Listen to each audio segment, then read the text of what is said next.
네, 좋은 아침입니다.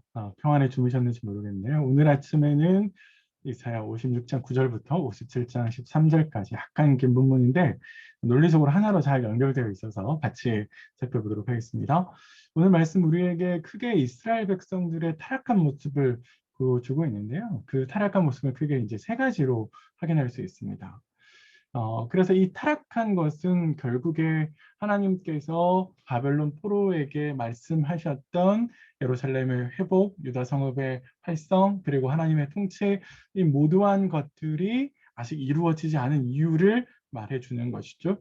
이스라엘 백성들은 하나님의 능력이 없어서 혹은 하나님께서 부지하셔서라고 의심했지만 실제로 문제는 하나님에게 있는 것이 아니라 돌아온 예루살렘 공동체가 하나님의 약속대로 말씀을 잘 지키지 않은, 그래서 여전히 그들이 타락한 모습을 보이고 있다. 그래서 하나님의 약속이 계속 지연되고 있다라고 하는 점을 오늘 본문이 보여주고 있습니다. 그래서 세 가지 범죄 모습을 다루는데 지도자들, 특별히 선지자들의 타락한 것을 보여주고요. 사회가 시스템에 붕괴되어서 공의와 정의의 사회가 되어지지 못한, 그래서 의인이 죽어도 누구 하나 관심을 두지 않는 그런 지경에 이르는 것을 고발하고, 더 나아가서 이스라엘 백성들이 우상을 숭배하는 것에 대해서 고발하고 계십니다. 그러니까 결국에 하나님에게 문제가 있는 것이 아니라 돌아온 이스라엘 백성들이 하나님에게 징계를 받았음에도 불구하고, 그래서 하나님에게로 다시 돌아왔음에도 불구하고 그들은 여전히 예전의 실수를 반복하고 있다라는 것이죠.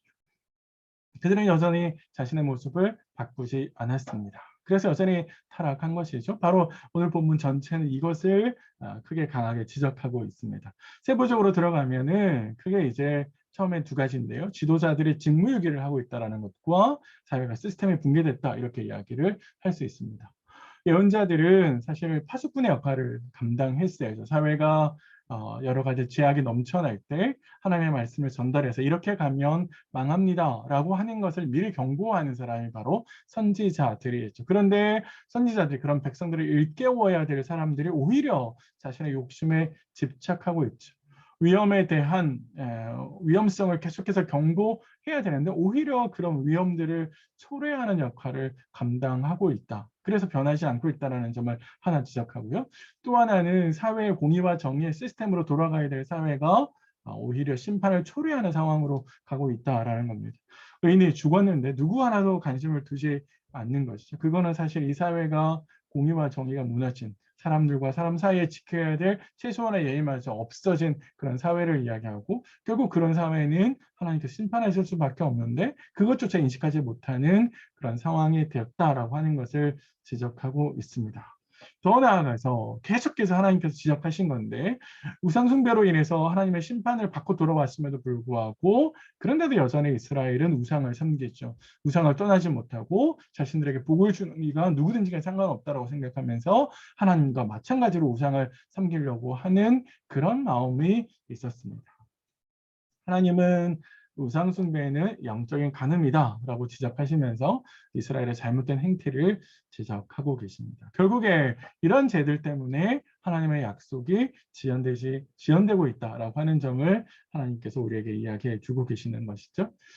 이런 이야기들을 우리에게 가져왔을 때 어떤 이야기를 할 수 있을까요? 이제 크게 세 가지를 생각해 보시면, 우리는 일상에서 내가 원하는 때에 내가 원하는 방식으로 내가 원하는 것을 하나님께서 해주기를 바라죠.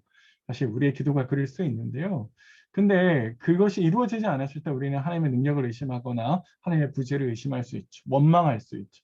근데 사실 원망하기 전에 우리가 해야 되는 것은 하나님 앞에서 나를 돌아보는 겁니다. 하나님은 신실하신 분입니다. 반드시 약속을 지키시는 분이신데, 그럼에도 불구하고 약속이 지연될 때는 그때 우리에게 내 자신을 돌아보는, 하나님의 약속을 지연시키는 요소가 내 안에 있지 않을까라고 하는 것을 돌아봐야 된다는 것이죠.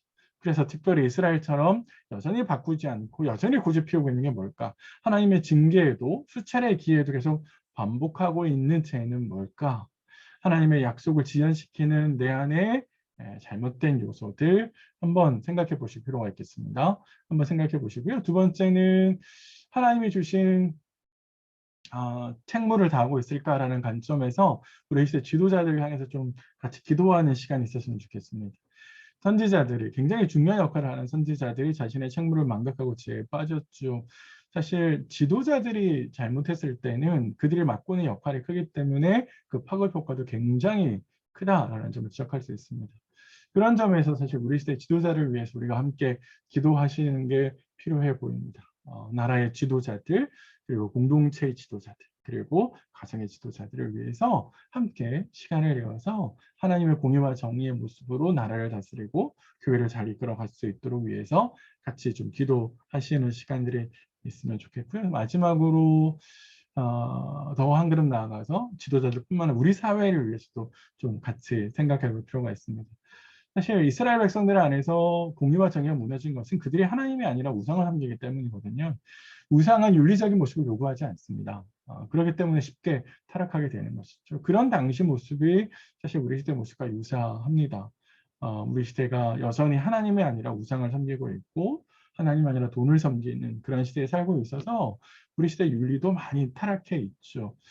그런 점에 있어서 우리도 우리 사회에 하나님의 정의와 공의가 세워지도록 하나님께 세워주시도록 함께 우리 사회를 위해서 좀 중보하실 필요가 있고 더 나아가서 어떤 모습으로 정의와 공의가 세워져야 되는지 우리 교회는 어떤 모습으로 공의와 정의를 세워야 되는지 나는 내가 위치한 곳에서 어떻게 하나님의 정의를 세울 수 있을지 고민해 보시는 점이 필요해 보입니다. 그래서 나 하나만이라도 정직하게 우리 교회만이라도 정직하게 살아가는 그런 삶을 추구해 가는 것이 필요해 보입니다. 오늘 말씀은 이스라엘 백성들에게 하나님의 주신 약속이 왜 빨리 이루어지지 않고 지연됐느냐라고 하는 것을 다루었는데요. 이제 그런 점에 있어서 우리 안에서도 하나님의 약속을 생각하시고 왜 지연됐을까를 한번 돌이켜보는 시간 가졌으면 좋겠습니다.